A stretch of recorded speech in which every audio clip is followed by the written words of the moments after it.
So good evening everyone. Last class में हम लोगों ने alpha decay and beta decay के बारे में पढ़ा था। अल्फा डिके में जहाँ पे हीलियम पार्टिकल अलग होता है और जहाँ पे एटॉमिक नंबर और एटॉमिक मास में एलिमेंट के चेंज आ जाता है तो न्यूक्लियस चेंज हो जाता है। फिर हमने बीटा डिके पढ़ा जिसमें इलेक्ट्रॉन और पॉजिट्रॉन का अलग होना जिस पार्टिकल में हो रहा है तो वहाँ बीटा डिके हो रहा है। तो एक दो टाइप के डिके हमने देखे, बीटा नेगेटिव, बीटा पॉजिटिव। अगर बीटा नेगेटिव है तो आपको प्लस करना है एटॉमिक नंबर में, बीटा पॉजिटिव है तो माइनस करना है। ये चीज हमने देखी। लास्ट डिके जो है दैट इज गामा डिके। तो गामा डिके करते हैं आज की। गामा डिके क्या कहता है?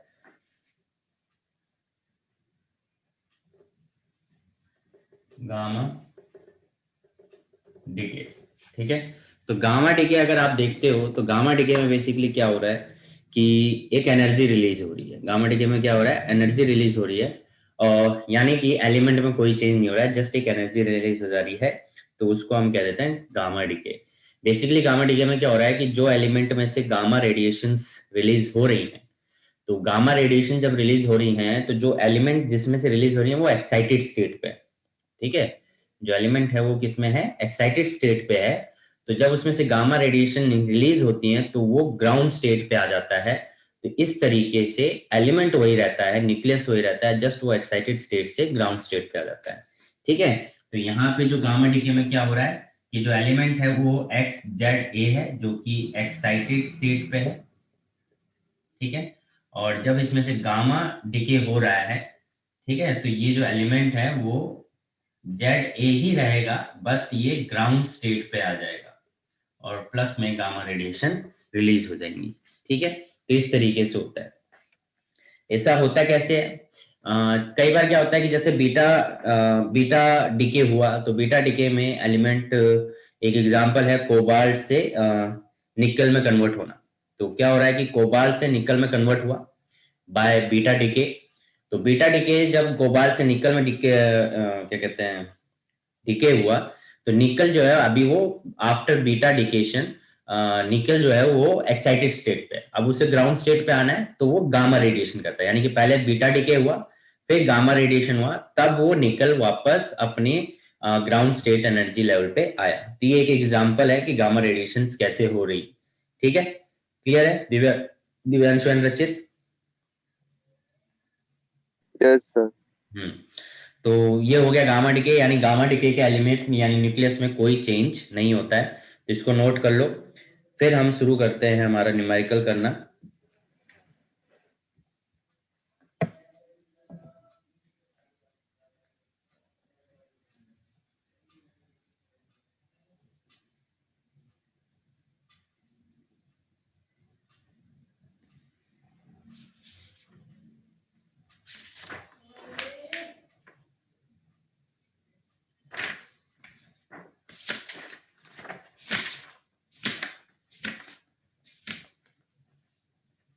ऑलमोस्ट ये चैप्टर खत्म है, बस दो टॉपिक रह गए हैं छोटे छोटे। न्यूक्लियर फ्यूजन और न्यूक्लियर फिजन, इसकी डेफिनेशन लिखेंगे, ठीक है, और एक एग्जांपल के साथ लिख के इसको खत्म करेंगे। हमने जो पहले न्यूक्लियर फ्यूजन और फिजन करा है वो हमने बाइंडिंग एनर्जी कर्व के बेस पे एक्सप्लेनेशन दिया कि वहां पे फ्यूजन और फ्यूजन किस तरीके से एक्सप्लेन कर रहे हो बाय बाइंडिंग एनर्जी कर्व। यहाँ पे पर्टिकुलर होता क्या है फ्यूजन और फिजन, उसको उसकी डेफिनेशन उसको समझेंगे और एग्जाम्पल लिखेंगे, ठीक है। बस ये दो टॉपिक रह गए इस चैप्टर में, बाकी इसके ऊपर ये चैप्टर कंप्लीट है। तो न्यूमेरिकल करते हैं। ये नोट कर लिया होगा आपने। तो पहला ही क्वेश्चन आप देखो क्या कहता है कि how many alpha and beta particles will be emitted when thorium changes to lead. यानी कि ये हुआ है क्वेश्चन में, क्या हुआ है कि थोरियम जो है ये आपको दे रखा है 90 और 238, जो कि कन्वर्ट हो गया है पीबी में, जो कि कन्वर्ट हो गया है पीबी में, जो कि कितना है 82 एंड 208। तो आपको बताना है कि अल्फा के कितने पार्टिकल रिलीज हुए हैं और बीटा के कितने पार्टिकल रिलीज हुए हैं। तो देखो सिंपल सी बात है, अल्फा पार्टिकल में हीलियम रिलीज होता है यानी कि 2 और 4, है ना। अल्फा पार्टिकल में क्या रिलीज होता है? हीलियम रिलीज होता है 2 और 4। तो और बीटा में सिर्फ इलेक्ट्रॉन रिलीज होता है। तो अगर आप देखोगे लास्ट क्लास की नोट्स ओपन करो, अल्फा बीटा डिके को देखो। अल्फा डिके में ए में भी चेंज आ रहा है, और जेड में भी चेंज आ रहा है, यानी मास नंबर में भी चेंज आ रहा है और एटॉमिक नंबर में भी चेंज आ रहा है जेड में। बट जब बीटा डिके हो रहा है तो उसमें सिर्फ जेड में चेंज आ रहा है, ए में चेंज नहीं आ रहा है। तो इसका मतलब जितना भी चेंज ए में आया वो किसकी वजह से आया? अल्फा पार्टिकल की वजह से। तो आप ये डिसाइड कर सकते हो कि अल्फा पार्टिकल में जो चेंजेस आए हैं वो किसकी वजह से आया? अल्फा की वजह से। तो इसकी बेस पे, तो मास नंबर के बेस पे तो आप डिसाइड कर लोगे कि जो क्या कहते हैं कि अल्फा डिके कितना है। तो बताओ दिव्यांशु और रचित, कितने हुए होंगे आपके हिसाब से? आपने अल्फा डिके पढ़ा है। अल्फा डिके में क्या होता है? 4 ऊपर माइनस होता है, एक अल्फा पार्टिकल अगर निकलेगा तो 4 ऊपर से माइनस होता है, 2 नीचे से माइनस होता है। तो ऊपर के बेस पे 238 2 से 208 हो गया है। तो कितने अल्फा पार्टिकल रिलीज हुए हैं?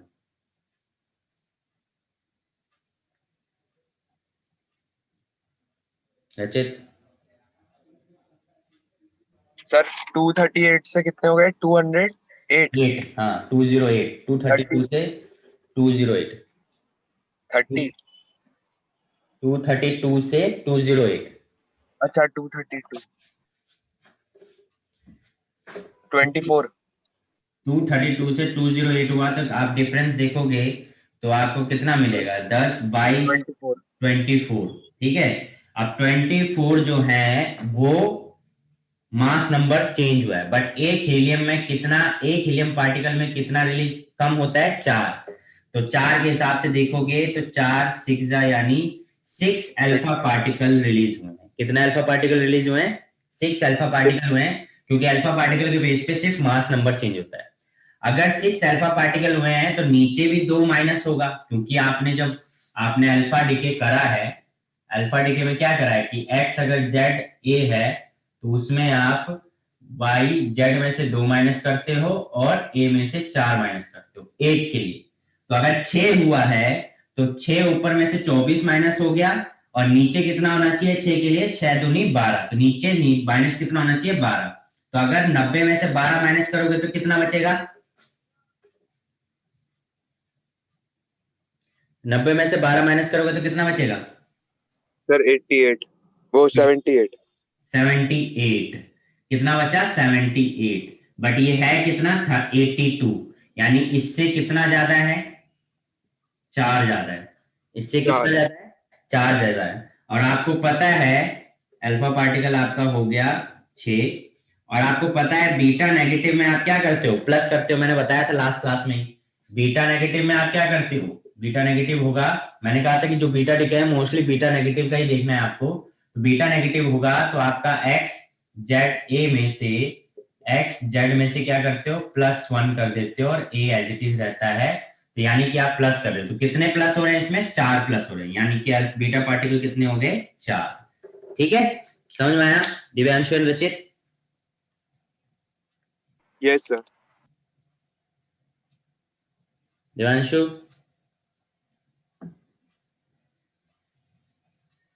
ओके। तो यानी कि आपने कैसे देखा? अल्फा पार्टिकल में मास नंबर में चेंज आएगा, वो सिर्फ अल्फा पार्टिकल की वजह से होगा और किसी की वजह से नहीं होगा। तो ऊपर हमने सीधा मास नंबर को ही देख लिया।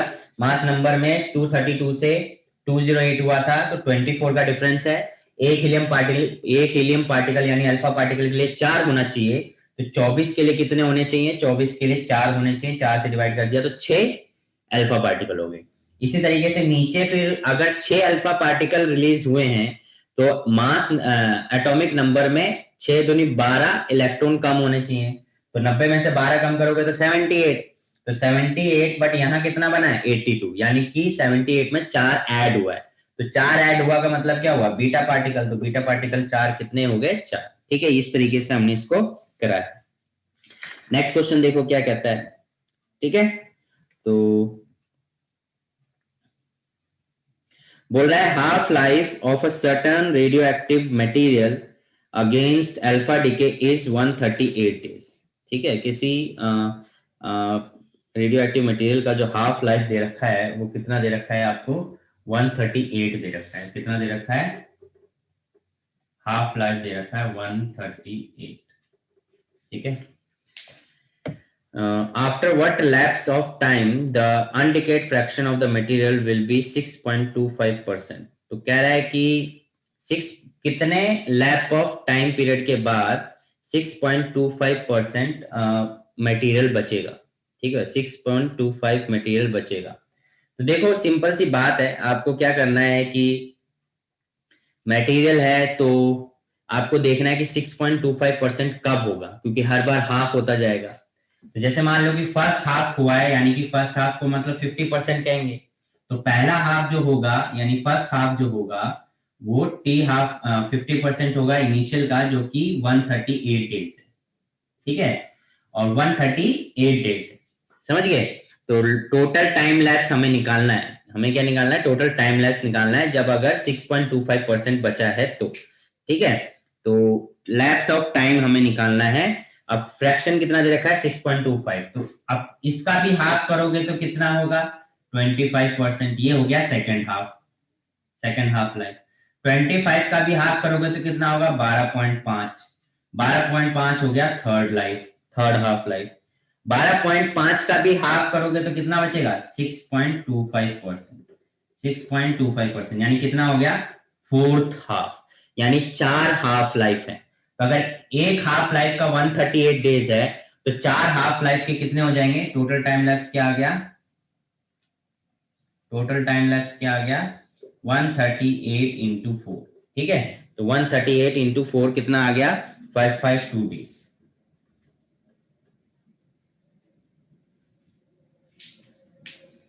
समझ गए। तो टी हाफ जो हो गया यानी कि 552 डेज में क्या होगा, ये 6.25% मटेरियल बचेगा। तो इतने टाइम बाद ये मटेरियल बचेगा। ये समझ में आया रचित, दिव्यांशु, कैसे निकाला हमने।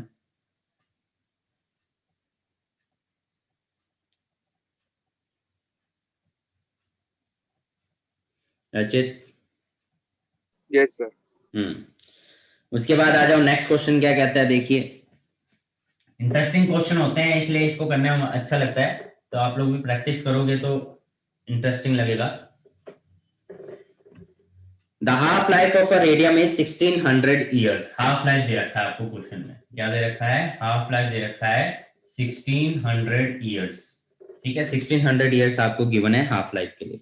After how many years 25% of radium block remains untaken. तो हाउ मेनी ईयर्स 25% ऑफ क्या कह सकते हैं उसको, 25% रेडियम ब्लॉक का बचेगा, रहेगा। ये आपको बताना है कितने ईयर बाद। ठीक है, तो आपको देखो सिंपल एक तो तरीका ये है, आप इससे कर सकते हो, हमने फॉर्मूलाज भी किया है। अगर टी हाफ यानी 50% 1600 ईयर है, तो 25% क्या हो जाएगा, 2 हाफ लाइफ हो गए। 2 हाफ लाइफ का मतलब क्या हुआ, कि 2 हाफ लाइफ का मतलब हो गया 600, यानी क्या हुआ, पहला 50% हुआ तो उसमें 1600 ईयर्स है।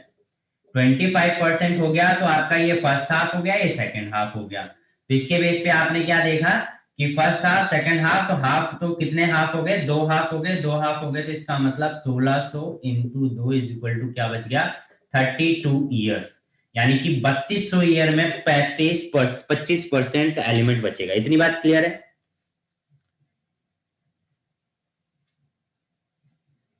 Yes sir. इतनी बात क्लियर है ना।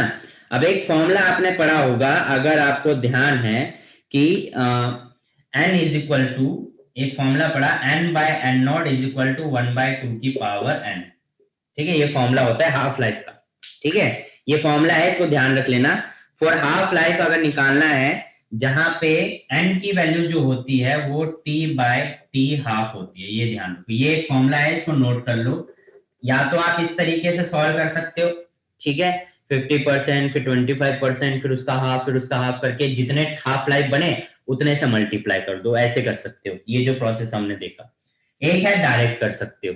ठीक है, तो डायरेक्ट करने के लिए ये फॉर्मूला है इसके लिए, तो डायरेक्ट करने के लिए आपने ये निकाला और ये हो गया। ठीक है, इतनी बात क्लियर है, समझ गए। अब देखो, अगर हम देखें तो एन नोट जो है, एन इज इक्वल टू क्या है, 25% बचा है पहले का। ठीक है, एन इज इक्वल टू क्या है, क्या बोल रहा है क्वेश्चन में, बोल रहा है कि जो 25% कब बचेगा, इनिशियल का वैल्यू। तो देखो क्या होगा कि एन जो हो अनडिकेट हो गया, वो 25% ऑफ एन नोड हो गया। एन नोड क्या है, इनिशियल वैल्यू। और जो बचे हुए एलिमेंट है 25% बच गए, क्योंकि यही बोला है उसने 25% बचे। तो इसको अगर करोगे तो n बाय एन नोड, इसको नीचे ले आओगे तो 25% को आप क्या लिख सकते हो 1/4। 25% को आप क्या लिख सकते हो 1/4। अब ये और ये दोनों फॉर्मूले, ये और ये अगर देखो तो ये क्या हो सकता है, n by N naught is equal to 1/2 का स्क्वायर हो सकता है। ये 1/2 का स्क्वायर हो सकता है, क्योंकि 1/4 को हम 1/2 स्क्वायर लिख सकते हैं। तो n की वैल्यू क्या मिल गई, इसको और इसको कंपेयर करेंगे तो हमें n की वैल्यू क्या मिल गई, n की वैल्यू मिल गई 2। अब n की वैल्यू मिल गई 2, तो n की वैल्यू इस फॉर्मूले से अगर देखो n की वैल्यू 2 मिल गई, हमें निकालना है टोटल टाइम, t हाफ हमें गिवन है, तो n की जगह पे आ जाएगा t अपॉन में t half is equal to 2, total time is equal to 2 into T half, जो कि हमें गिवन है 1600 ईयर्स। तो आंसर कितना आ गया 32 ईयर्स, 3200 ईयर्स। क्लियर है ये तरीका?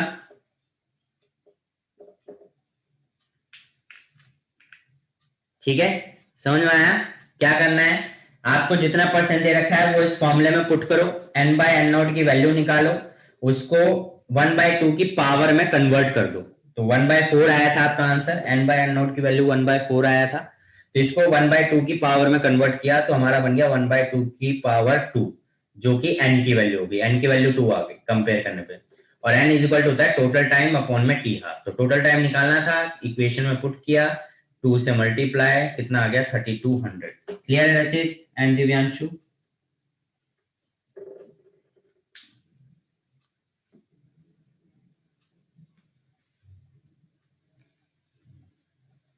सर एक और बताना, ये 1/2 वाला।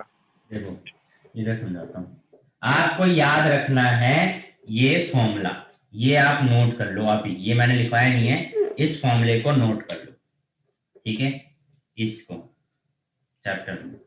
और इसका देखो आपको बोला क्या है क्वेश्चन में, बोला है half of life certain radioactive method, जो हाफ लाइफ दे रखी है वो कितना दे रखे हैं, टी हाफ आपको गिवन है 1600 ईयर्स, और बोल रहा है कि after how many years 25% of radium block remains undecayed, यानी कि जो अनडिकेड बचे वो कितने बचे 25% ऑफ एन नोट, कितने बचे 25% ऑफ एन नोट, और आपसे टी पूछ लिया है।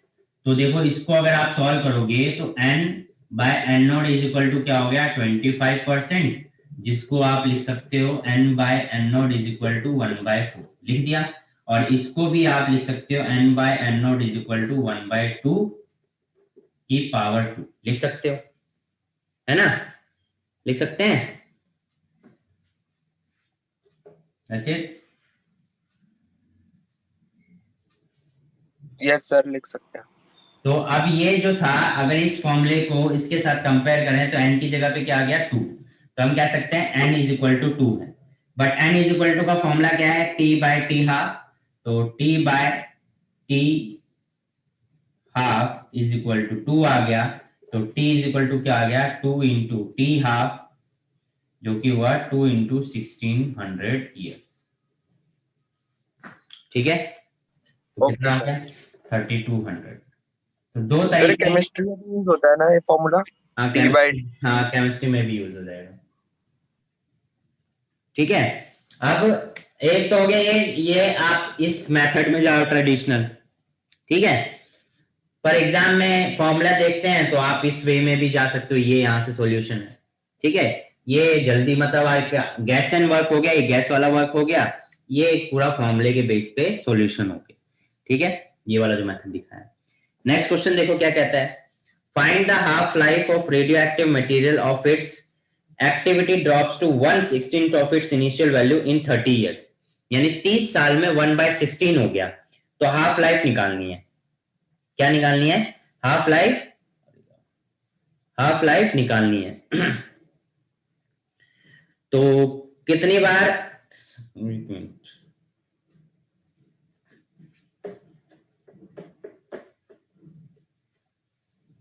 इसने बोला कि जो मटेरियल है वो its activity drops to 1/16 of initial value. देखो क्वेश्चन में कह रहा है कि जो n है वो 1/16 हो गया है इनिशियल वैल्यू के, तो इसका मतलब n/n0 इज इक्वल टू क्या हो गया 1/16। अब 1/16 को 1/2 की पावर में कन्वर्ट करेंगे तो क्या होगा, 16 कैसे लिख सकते हो 1/2 की पावर में, 2 दूनी 4, 4 दूनी 8, 8 दूनी 16, यानी कि 2 की पावर 4, तो 2 की पावर ये बन गया 4, यानी n की वैल्यू क्या मिल गई 4 मिल गई, यानी कि कितने हाफ लाइफ हो गए, 4 हाफ लाइफ हो गए, कितने हाफ लाइफ हो गए, 4 हाफ लाइफ के बाद, 4 हाफ लाइफ के बाद ये 1/16 हुआ है। तो आपको टाइम दे रखा है, कितने टाइम में हुआ है 1/16, कितने टाइम में हुआ है 30 इयर्स में, यानी आपको दे रखा है टोटल टाइम 30 इयर्स। ठीक है, आपको निकालना है टी हाफ, आपको क्या निकालना है टी हाफ। तो n के लिए अभी फॉर्मूला लिखवाया मैंने, n के लिए फॉर्मूला क्या लिखा आपने, n के लिए फॉर्मूला लिखा n is equal to T by T half होता है, n इज इक्वल टू क्या होता है t बाय टी हाफ, आपको निकालना है टी हाफ, तो T half is equal to क्या हो गया t बाय n, तो t बाय n यानी 30/4, यानी कि कितना हो गया 7.5 इयर्स। ठीक है, इस तरीके से इस क्वेश्चन को कर सकते थे। क्लियर है,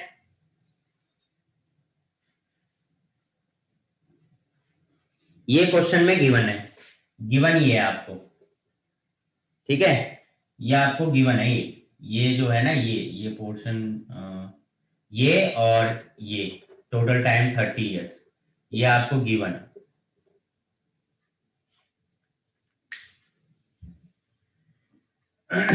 आगे देखो, नेक्स्ट क्वेश्चन देखते हैं। दिव्यांशु समझ में आ रहा है,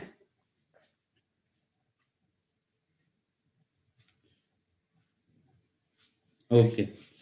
उसके बाद क्वेश्चन है,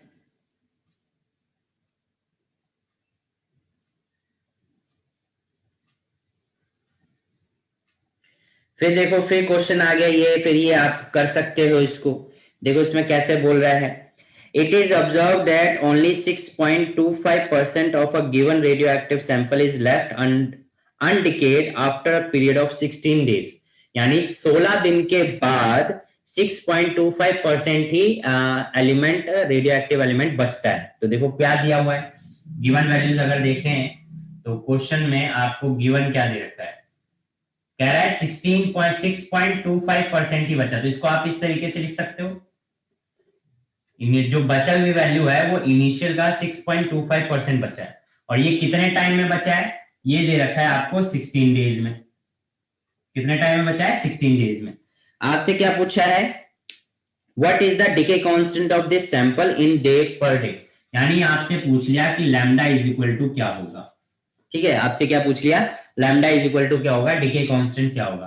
तो अभी हमने फॉर्मूला पढ़ा, अब फॉर्मूला क्या है, ये वैल्यू आपको गिवन है, तो इसी से आप देखो n/n0 इज इक्वल टू जो मिल गया वो मिल गया 6.25%, n0 इज इक्वल टू क्या मिल गया 6.25%, पॉइंट हटाओ, परसेंट हटाओगे तो क्या लिखोगे, इसको लिखोगे 6.25 अपॉन में 100, और इसको आप जब सॉल्व करोगे तो आपको क्या मिलेगा, ये सॉल्व करने पे मिलेगा 1/16, 6.25% कितना हो गया 1/16, ठीक है, तो 1/16 हो गया 6.25%, अब 1/16 कितना हो गया 1/16, अब 1/16 को 1/2 की पावर, देखो ये काम पार्ट आ गया, देखो इतना ही पार्ट आ गया, ये देखो सेम पार्ट आ गया, सेम पार्ट आ गया, तो अब इसको क्या कर सकते हो, n/n0 इज इक्वल टू क्या मिल गया 1/2 की पावर 4, यानी n की वैल्यू मिल गई 4, क्या मिल गई n की वैल्यू मिल गई 4, तो यहां से आप क्या निकाल सकते हो टी हाफ, टी हाफ निकाल सकते हो, टी हाफ निकालोगे तो T half is equal to क्या होगा, T half is equal to होगा t by n, sorry t by n, तो t कितना देखा है 16, n कितना है 4, कितना आ गया 4 डेज, यानी टी हाफ आपका आया 4 डेज, ठीक है, कितना डेज आया 4 डेज आ गया। अब टी हाफ मिल गया, डीके कांस्टेंट निकालना है, तो डीके कांस्टेंट और टी हाफ के बीच में रिलेशन पढ़ा है, टी हाफ और डीके कांस्टेंट के बीच में क्या पढ़ा आपने, रिलेशन पढ़ा है, और वो रिलेशन क्या पढ़ा है आपने, T half is equal to 0.693 upon में लैम्डा, आपको क्या निकालना है लैम्डा, तो लैम्डा इज इक्वल टू हो गया 0.693 अपॉन में टी हाफ। अब टी हाफ का कितना आया है 4 डेज, तो 0.693 अपॉन में 4, और इसको सॉल्व कर दोगे तो आपको लैम्डा इज इक्वल टू कितना मिल जाएगा, आपको लैम्डा मिल जाएगा 0.173 पर डेज। क्लियर है?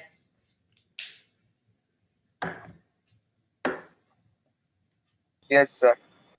दिव्यांशु, सिंपल फॉर्मूला है, क्वेश्चन में जो गिवन है उसी को सॉल्व करते जा रहे हैं। एक एक्स्ट्रा फॉर्मूला हमने पढ़ लिया है, ये वाला n बाय n नोट वाला, और स्मॉल n का फॉर्मूला हमने पढ़ा है एक्स्ट्रा। ठीक है, तो ये हम फॉर्मूले के बेस पे करते जा रहे हैं। समझ गए?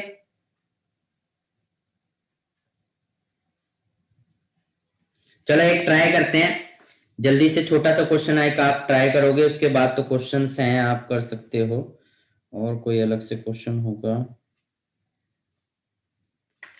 इसी टाइप के क्वेश्चंस हैं, इनको आप ट्राई कर सकते हो, समझ में आ गया होगा। दूसरे टाइप का क्वेश्चन हम देख लेते हैं।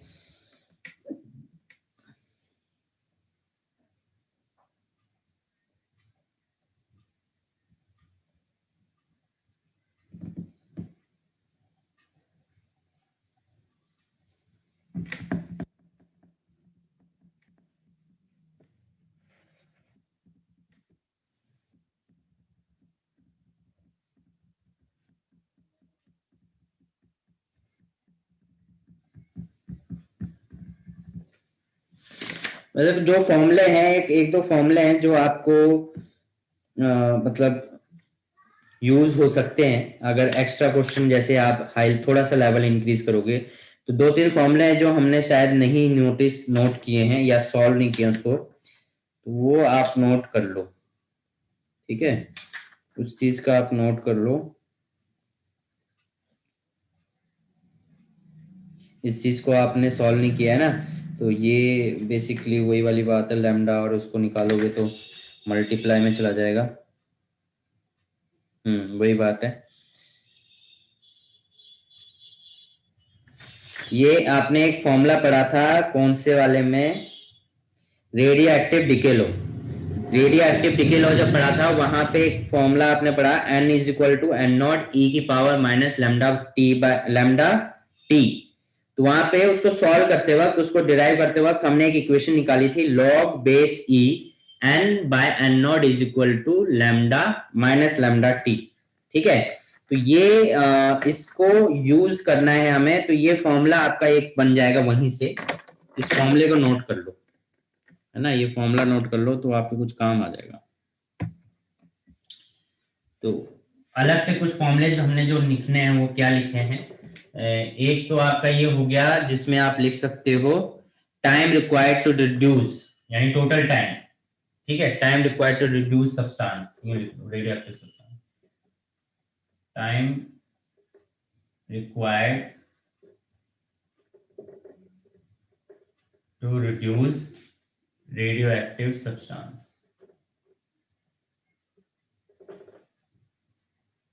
ठीक है, तो capital T is equal to आपका जो है, वहां पे हमने जो इक्वेशन निकाली थी वो आपका ये आया था, log N by N naught. ठीक है, ये जो आया था ये क्या आया था आपका, log N by N naught is equal to minus lambda T आया था। तो माइनस ले लोगे इधर तो ये हो जाएगा log N naught by N into is equal to lambda T. तो टी इज इक्वल टू आ गया बेस ई है ये, तो बेस ई को कन्वर्ट करोगे तो आ जाएगा 2.303 अपॉन में lambda log N naught by N. तो ये फॉर्मूला है, ये मैंने इसलिए बताया थोड़ा आपको आइडिया लग जाए कैसे बना, ये हमने वो डेरिवेशन में यूज किया था।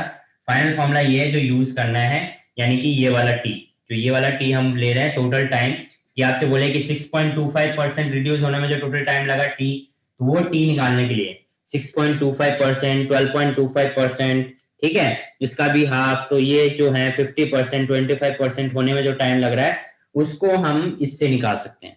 और एक टी हाफ है, तो टी हाफ के लिए तो बेसिक फॉर्मूला आपने निकाला ही है, 0.693 अपॉन में लैम्डा, ये वाला फॉर्मूला। पर ये भी एक यूज है, ये आपने एक फॉर्मूला भी पढ़ लिया, और एक आपने फॉर्मूला पढ़ा अभी, n by N naught is equal to 1/2 की पावर हाफ लाइफ। ये किस लिए है, ये है नंबर ऑफ हाफ लाइफ निकालने के लिए। ये किस लिए है, नंबर ऑफ हाफ लाइफ निकालने के लिए। कि कितने नंबर ऑफ हाफ लाइफ हुए, नंबर ऑफ हाफ लाइफ, जिसमें n जो है, ये जो n है वो आपका क्या है, t/t हाफ है। ठीक है, नंबर ऑफ हाफ लाइफ निकालने के लिए कि कितने हाफ लाइफ हुए हैं, 2 लाख, 5 लाख हैं, 4 हैं, 3 हैं, 5 हैं, तो वो आपका इससे निकल जाएगा परसेंटेज के बेस पे। ठीक है, तो ये एक फॉर्मूले, 2 फॉर्मूले हो गए जो आपने नहीं पढ़ा है, बाकी तो मैंने बता दिया था, और तो बाकी नहीं है। चलो ये तो हो गया। ओके, ओके रुपये, फिर तो चलिए आगे चलिए, क्वेश्चन देखो क्या कहता है। एक क्वेश्चन हम करते हैं, the half life of uranium 92 to 38 against alpha decay is, half life दे रखा है, क्या दे रखा है, हाफ लाइफ दे रखा है, कितना हाफ लाइफ दिया हुआ है आपको, आपको दिया हुआ है हाफ लाइफ 1.5,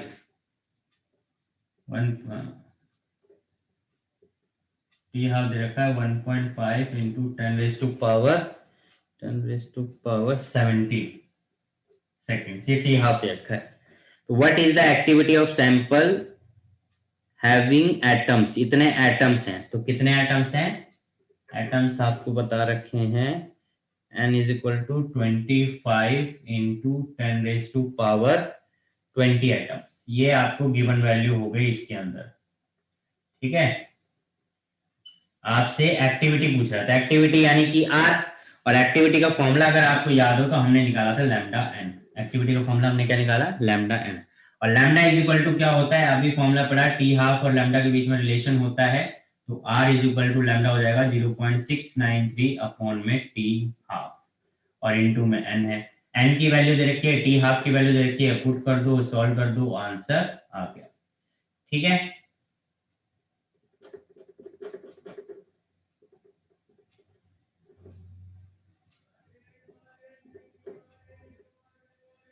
तो सॉल्व कर दोगे तो एक्टिविटी कितनी आ गई आपकी, एक्टिविटी आ गई 11550, 11550 सॉल्व करने पे।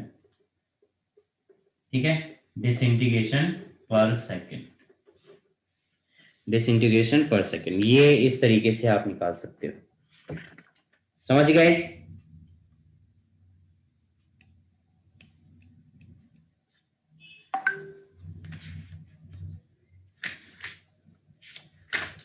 चलिए, आप तो यहां तक रचित और दिव्यांशु कोई डाउट,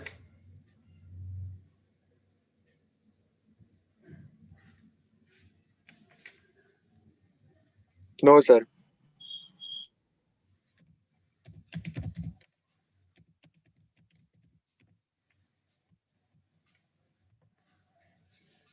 ओके, कोई डाउट नहीं, तो चलिए जो दो टॉपिक बचे हैं उनको हम खत्म कर लेते हैं, फिर हम आगे बढ़ते हैं, मतलब चैप्टर को खत्म ही कर लेते हैं आज।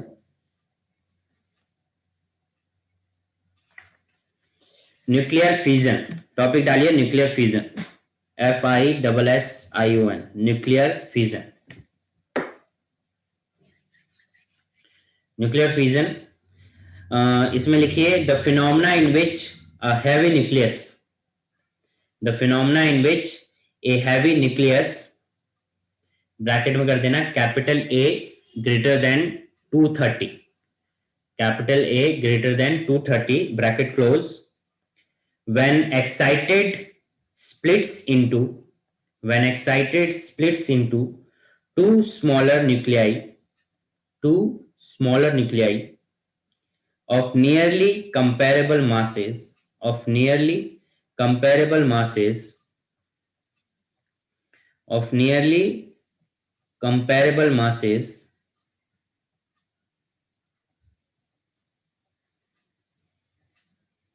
is called nuclear fission, of nearly comparable masses is called fission, nuclear fission. The phenomena in which a heavy nucleus A greater than 230 when excited splits into two smaller nuclei of nearly comparable masses is called nuclear fission। यानी simple सी बात है, कोई भी heavy nucleus है वो अगर दो छोटे न्यूक्लियाई जिनका कंपेरेबल मास है उसमें अगर ब्रेक होता है तो उसे हम क्या कहते हैं, न्यूक्लियर फिजन। ठीक है, इसका एग्जांपल आप लिख सकते हैं,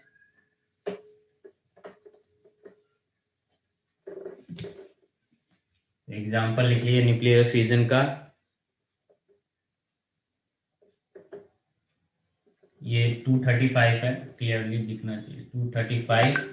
ठीक है, इसमें आप न्यूक्लियर रिएक्शन कर रहे हो तभी ये टूट रहा है या ब्रेक हो रहा है एक तरीके से। तो बैरियम, ठीक है, ये कितना हो जाएगा 56,141, 56,141 प्लस क्रिप्टन, ये कितना हो गया 3692, प्लस में लिख लो 3NO।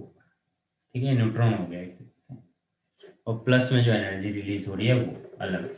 अभी ऐसा नहीं कि ये जो रेनियम है ये सिर्फ इन्हीं में ब्रेक होता है, ये और भी ब्रेक हो सकता है। जैसे कि इसी का एग्जांपल एक और लिख सकते हो आप, स्पेसिफाई करने के लिए या एक्सप्लेन करने के लिए। ठीक है, तो ये आपका एक टूट गया जीनॉन में,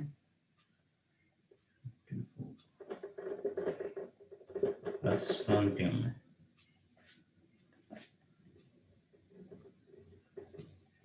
ठीक है, तो इस तरीके से ये ब्रेक हो सकता है।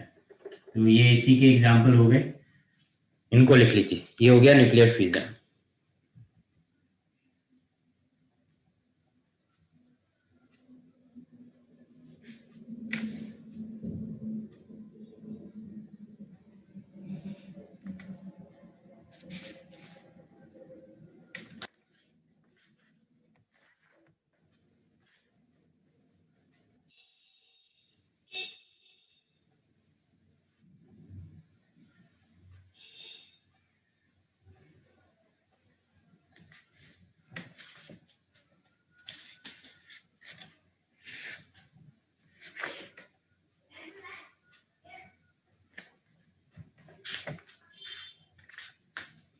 Done.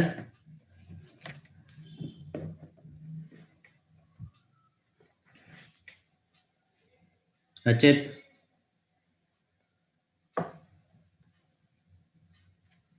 Done sir. Okay. Next लिखो न्यूक्लियर फ्यूजन। नेक्स्ट लिखो nuclear fusion, the process in which two light nuclei, the process in which two light nuclei combine, the process in which two light nuclei combine, bracket close, bracket close, at extremely high temperature, at extremely high temperature to form a single heavier nucleus, to form a single heavier nucleus is called nuclear fusion। यानी कि जब छोटे nucleus जुड़कर बड़े nuclei बनाते हैं तो उसे हम क्या कहते हैं, न्यूक्लियर फ्यूजन। एग्जाम्पल के लिए लिख सकते हो H11 प्लस H12 बन जाएगा। ठीक है, 11 H12 बन गया। ठीक है, तो इस तरीके से आप इसमें बना सकते हो। पॉजिट्रॉन अलग हो गया, प्लस में जो फ्रीक्वेंसी रिलीज हो रही है, एनर्जी रिलीज हो रही है, वो अलग। ठीक है, ऐसे एक और एग्जांपल बना सकते हो H12 plus H12 gives H helium, क्या बना देता है, हीलियम 2 3। ठीक है, ये 2 3 का बनाता है जिसमें एक न्यूट्रॉन अलग हो रहा है। ठीक है, प्लस में जो एनर्जी। इस तरीके से एग्जांपल आप लिख सकते हैं।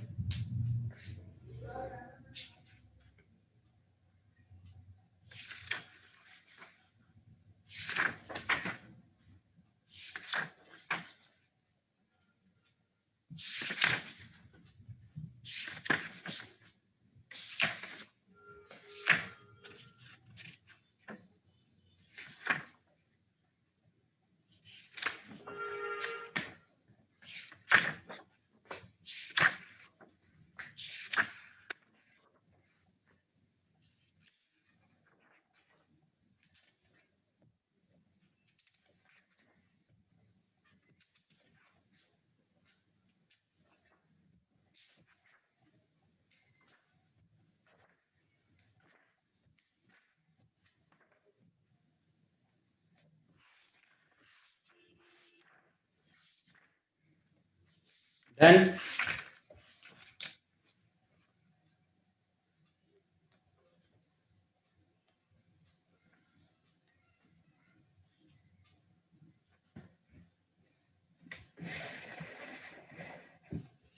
ओके, क्लास डिस्कनेक्ट होने वाली है, रिकनेक्ट कर लीजिए, मैं रीहोस्ट कर रहा हूँ।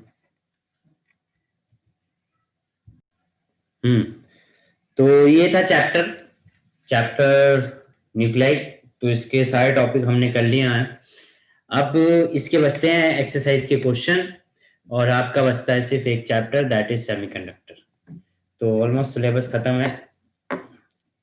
कल परसों से मैं भी फ्री हो जाऊंगा, तो फिर आप लोगों का डेली असाइनमेंट और टेस्ट बनाऊंगा।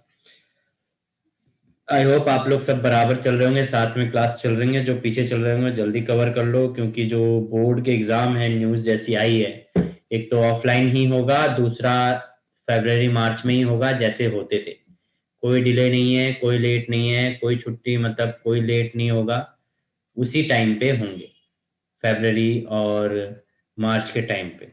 हाँ, वो अलग बात है कि आपको छुट्टियां बीच में ज़्यादा मिल सकती हैं, ये भी जरूरी नहीं है कि मिलेगी।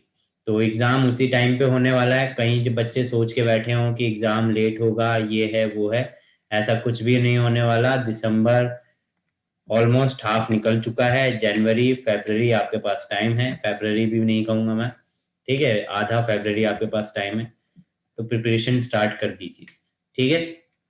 सिलेबस भी ऑलमोस्ट कवर है, बस एक चैप्टर रह गया है। तो अपनी प्रिपरेशन चैप्टर वाइज, एक एक चैप्टर, डेली का एक चैप्टर, या 2 दिन भी एक चैप्टर को देते हो, 3 दिन भी एक चैप्टर को देते हो, तो आराम से आपका एक एक चैप्टर बहुत अच्छे से प्रिपेयर हो सकता है। जिसमें आपको प्रिपेयर कैसे करना है, थ्योरीज अच्छे से कर लो, डेरिवेशन डेफिनेशन अच्छे से समझ लो। उसके बाद उसके बाद एनसीईआरटी, एनसीईआरटी के जो एग्जाम्पल्स हैं, या एनसीईआरटी नहीं तो जो एसएल है आपके पास, उन एसएल के क्वेश्चंस को सॉल्व कर लो, एसएल अरोड़ा के क्वेश्चंस को सॉल्व कर लो। रेफरेंस बुक जो भी है आपके पास, चाहे यू लाइक है या कोई भी रेफरेंस बुक जो भी है आपके पास, उनसे क्वेश्चन बैंक से क्वेश्चन सॉल्व कर लो। सॉल्व करने के बाद कॉन्सेप्चुअल क्वेश्चन पे ज्यादा फोकस करो, न्यूमेरिकल पे कम फोकस करो, कॉन्सेप्चुअल क्वेश्चन पे ज्यादा करो, ठीक है। न्यूमेरिकल करो, न्यूमेरिकल से कॉन्सेप्ट क्लियर होते हैं, बट एग्जाम में न्यूमेरिकल कम, कॉन्सेप्चुअल क्वेश्चन ज्यादा आएंगे, तो कॉन्सेप्चुअल क्वेश्चन पे ज्यादा फोकस करो। उसके बाद फिर आपकी एनसीईआरटी है, एक्सरसाइज के क्वेश्चंस हो गए, वहां न्यूमेरिकल हो गए। उसके बाद फिर अगर आप 10 ईयर पे जा सकते हो, 10 ईयर के क्वेश्चंस देख सकते हो। तो इस तरीके से हो सकता है। एक मैंने बुक आपको बताई रखी है, जो स्टडी मटेरियल आती है, गवर्नमेंट स्कूल में जो है उनको तो मिली है, बट मिलती है, और जो प्राइवेट स्कूल में है या केवी में है उनको नहीं मिलती है। तो उनके लिए मैंने बोला था कि गूगल पे सर्च करना सपोर्ट मटेरियल, तो आ जाएगी। वो सीबीएसई की होती है, उसमें से काफी क्वेश्चंस एग्जाम में उसी में से आते हैं, ठीक है।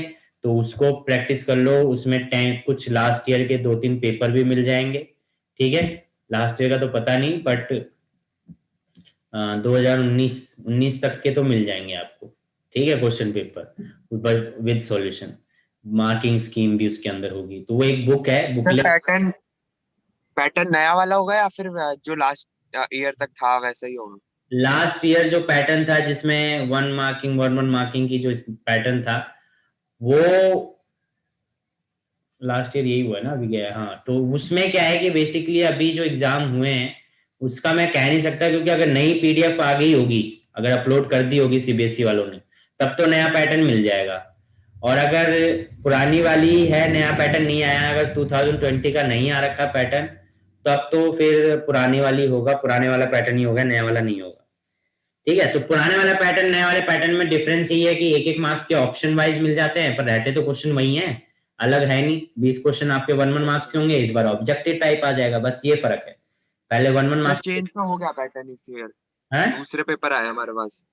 दूसरा पेपर आया है।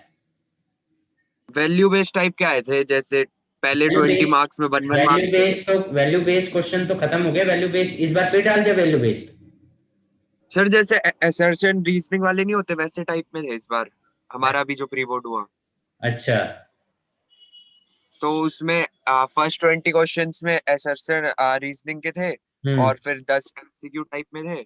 असर उसके रीजनिंग बाद का फिर असर्शन रीजनिंग का जो था वो, हाँ असर्शन रीजनिंग भी है, असर्शन रीजनिंग भी है, लास्ट ईयर ऐड हो गया था, ठीक है ठीक है, असर्शन रीजनिंग भी है, तो वो भी उस टाइप के भी क्वेश्चन देख लेंगे, पैटर्न देख लेंगे, ठीक है।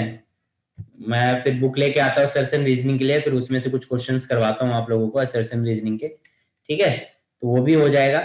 वो असर्शन रीजनिंग में समझाऊंगा कैसे करना है, उसमें कुछ तिकड़म नहीं है, बहुत सिंपल होता है, बस वो थोड़ा सा लॉजिकली ऑप्शन चूज करना होता है, आपको आंसर पता चल जाता है बट वो ऑप्शन गलत चूज कर लेते हैं, इस वजह से वो मार्क्स कट जाते हैं, नहीं तो वो इजी है, बहुत इजी है, ठीक है, वो हो जाएगा आराम से। ओके। बाकी तो यही चीजें हैं, तो इस चीज को करो, एनसीईआरटी एक्सरसाइज के क्वेश्चन आप ट्राई करेंगे, इसमें ऐसा कुछ भी नहीं है जो नहीं किया हो, बाकी जो सिलेबस से हट गया है, देखो मैं वही कहूंगा, मैंने जो कराया है वो अपनी तरफ से पूरा करवाया है, जो लास्ट ईयर तक आया है मैंने लास्ट ईयर के सिलेबस के अकॉर्डिंग करवाया है, लास्ट ईयर के अकॉर्डिंग, क्योंकि आपका जो 30% रिड्यूस हुआ वो लास्ट ईयर के सिलेबस के अकॉर्डिंग 30% रिड्यूस हुआ है, मैंने 30% वो भी करवाया है, वो इसलिए करवाया है क्योंकि आप जब एंट्रेंस देने जाओगे तो आपको उसकी जरूरत पड़ेगी, तो ऐसा ना लगे कि ये टॉपिक क्या है क्या नहीं है, कुछ समझ में नहीं आया, तो ये नॉलेज होनी चाहिए। बट बोर्ड की प्रिपरेशन कर रहे हो तो बोर्ड की प्रिपरेशन के लिए आप सिलेबस के अकॉर्डिंग करो, जो टॉपिक नहीं है सिलेबस में वो सिलेबस से हटा के, वो टॉपिक हटा के, उसके क्वेश्चन हटा के आप बाकी के कर सकते हो, बट नॉलेज के लिए उन टॉपिक्स को जरूर पढ़ो जो मैंने 30% में है, उनको नॉलेज के लिए जरूर पढ़ो, समझो, ऐसा नहीं कि बिल्कुल ही माइंड से हटा दो जो मैंने चीजें समझाई हैं, ठीक है। बाकी बोर्ड के लिए प्रिपरेशन आपको करनी है, वो 30% के हटा के जो 70% सिलेबस है, जो नया न्यू रिवाइज सिलेबस है उसके अकॉर्डिंग ही प्रिपेयर करो। मैं नहीं कहता कि वो 30% पढ़ो, 30% मैंने इसलिए कराया ताकि आपको नॉलेज बनी रहे, ये चीज ऐसा ना लगे कि आप कॉलेज में जा रहे हैं, फर्स्ट ईयर में जा रहे हैं और एकदम से देखें कि अरे सर ये क्या है ये तो, और आपको प्रोफेसर कह रहा है कि ये तो आपने स्कूल में 12th में पढ़ा है, और आप कहो कि सर हमने तो नहीं पढ़ा, पर नॉलेज के लिए आपके पास होनी चाहिए, तो इसलिए उसको ध्यान में रखना है। बट बोर्ड की प्रिपरेशन आप 70% के अकॉर्डिंग कर सकते हैं, मैं टेस्ट जो दूंगा, टेस्ट असाइनमेंट, वो भी फिर आपको 70% के अकॉर्डिंग ही दूंगा, बट कई हो सकता है कि मैं क्वेश्चंस डालूं, क्योंकि मैंने पढ़ाया है तो मैं ये चाहूंगा कि आप उनके क्वेश्चन, एटलीस्ट क्वेश्चन तो करो, लर्न बेसिक मत करो पर क्वेश्चन तो एटलीस्ट करो, ठीक है। तो इसके एक्सरसाइज के क्वेश्चन निकलाए के कर लेना कुछ, बाकी मैं नेक्स्ट क्लास में और इस चैप्टर की कुछ क्वेश्चंस करते हैं, उसके बाद हम चैप्टर 14 शुरू करते हैं। बाकी अब आपके 12 के बाद, मैं थोड़ा 12 तक फ्री था, कल तक थोड़ा सा बिजी हूँ, 12 के बाद यानी संडे से फिर मैं आपको असाइनमेंट और टेस्ट देना आपका शेड्यूल करूंगा, तो आप लोग प्रिपेयर करना शुरू कर दें टेस्ट और असाइनमेंट के लिए।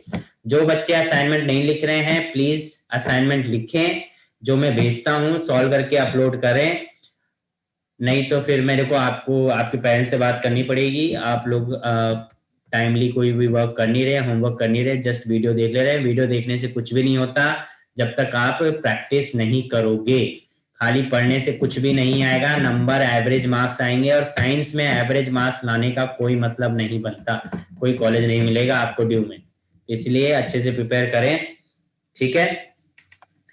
चलिए मिलते हैं फिर नेक्स्ट क्लास में। हाँ जी, हाँ रचित। यस सर, सर कर दिया था सबमिट। ओके, तो नेक्स्ट क्लास में मिलते हैं, till then bye bye. Good evening sir. Good evening, good evening.